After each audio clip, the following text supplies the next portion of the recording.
guys! If you're wondering where can you park your spare cash to earn higher interest than your high-yield savings account, this video is for you. I'm going to share the best alternatives to high-yield savings account, and some of it might even be lower than the current yield, but there is a good reason for it. And even if you are a total newbie to investing, don't worry, I'll break it down for you in a way that is super easy to understand. As interest rates fall, we are slowly seeing traditional bank savings getting lower and lower, and soon we'll be paid peanuts.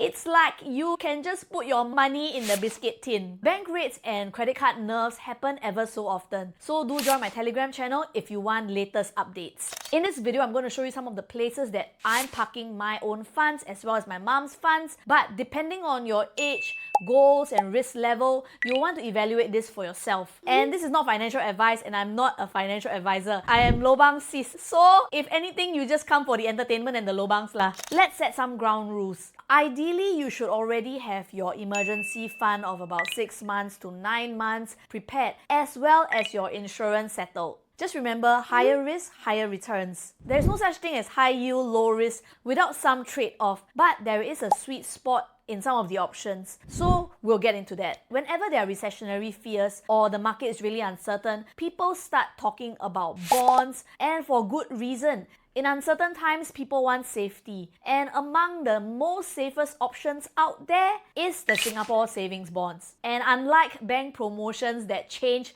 faster than your Grab, the Singapore savings bonds offer fixed government guaranteed return right now that is around 2.6% per annum for the May issue. That's not bad considering that it was below 1% just a few years ago. And I know what you might be saying, sis, you maths fail, is it?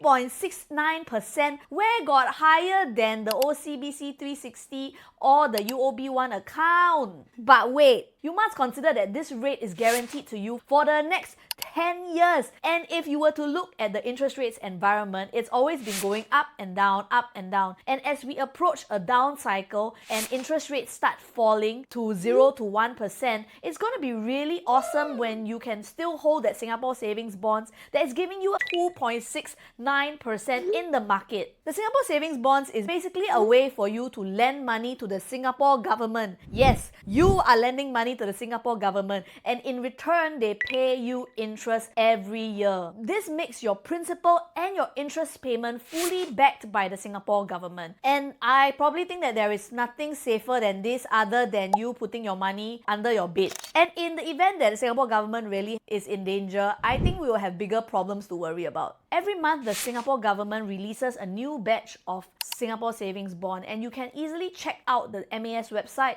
to see what the upcoming interest rate will be when the application window opens, which is usually on the first business day of the month, and when the application closes, which is around 4 business days before the end of the month. If you're looking for the latest rates, you can easily Google Singapore savings bonds, and you can see the rates for the latest upcoming SSB. And when you click on view bond details, you can see more details. As you can see, $10,000 parked now would earn you around $249 of interest in the first year, paid out every half a year. The longer you hold it, the higher the rate due to the step-up structure. You can apply anytime with a small admin fee of $2. No penalty, no drama. And if you need your money back, you can easily just withdraw the amount that you need. The money returns to you by the second business day of the next month. So if you invested $10,000 today and let's say you need $2,000 of cash, you can easily just pay $2 to redeem your $2,000, and the rest will continue to stay in there to earn interest, and you get your $2,000 back in the next month. Who is eligible for this? As long as you are 18 and above and you have a CDP account. If you don't have one, go and open one. It's free. If you need a video on that, you can comment CDP below. And then you can easily apply it with DBS, OCBC or UOB. And you're good to go. If you have money in your SRS account, this is the minimal that you can do to ensure that you don't just earn 0.05% on your SRS money.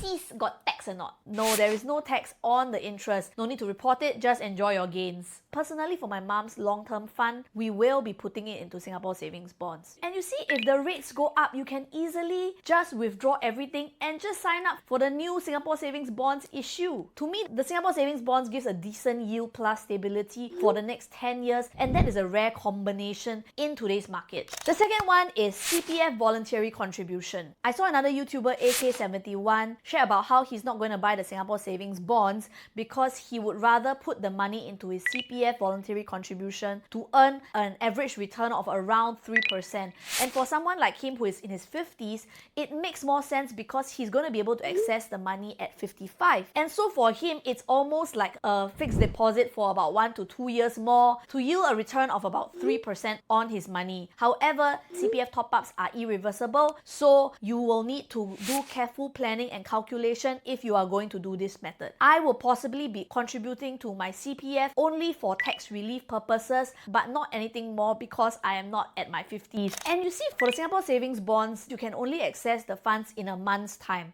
For CPF, you can only access the funds when you are 55. Then where else can you put your funds that allows you to have better liquidity where you can withdraw anytime that you want? I have narrowed it down to two options. The first one is chocolate finance. I know what you're gonna say. Chocolate finance again? Chocolate melt already or not? Okay, all jokes aside. Chocolate finance is actually pretty good because it still gives you 3.3% per annum for your first 20k till the 30th of June and 3% per annum for your next 30k. This is a great place for you to park your war chest before you deploy into the markets. Because if you're already going to deploy into the markets, you are possibly taking even bigger risk than putting it in chocolate finance. So the risk is actually lower for you and you can still earn some rewards while you're waiting to purchase your stocks at a favorable price. But do take note that there is no instant withdrawal, so you will still need to wait about 7 to 10 days for you to access your funds. I think many people were spooked or turned off by the entire saga, but objectively speaking, this is still an option that is possible for the next 3 months until they revise their rates. But personally for me, I'm not putting anything into chocolate finance because I'm actually already almost fully deployed into the market or into the next promotion that I'm going to explain. And it is with Longbridge. You can actually deposit 2k or 10k into Longbridge and get some pretty awesome sign-up rewards. Longbridge is giving a promo right now when you sign up under my affiliate link below, where you can get $18 cash coupon that you can convert to cash, and the rewards will be awarded to you within 5 working days. That's not all. With your $2,000 deposit, you can earn 6 plus 8% interest boost when you put your funds into their money market fund for 90 days. You will also receive 0.5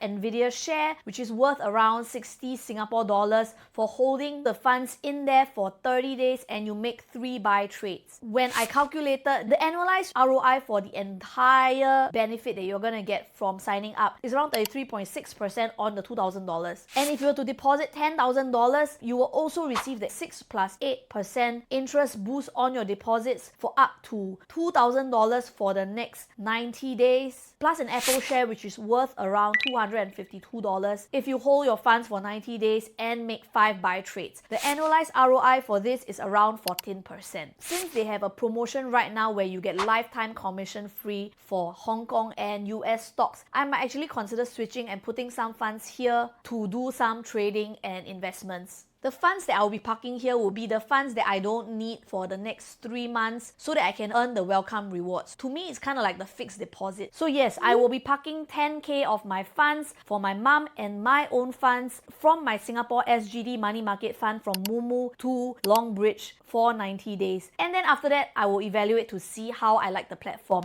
These platforms are MAS regulated, but do note that money market funds are not capital guaranteed and the promotion rates will change. So I will only use Chocolate Finance and Longbridge for short-term war chest cash and not my emergency savings. So choose the tools based on your investment horizon, your liquidity needs, how much you will need by when, as well as your risk profile. As mentioned, there is no one best product, just the one that fits your goals and, as my friend would like to say, helps you sleep at night. So I hope this helps. For me, I think the best options right now are still your high yield savings account, and if you have any additional funds, you can consider all these options. And if you would like to watch my video on the best high yield savings account right now, you can refer to my video here. And don't forget to subscribe and like because it really helps small creators like me grow. Do join my Telegram channel and I'll see you in the next video.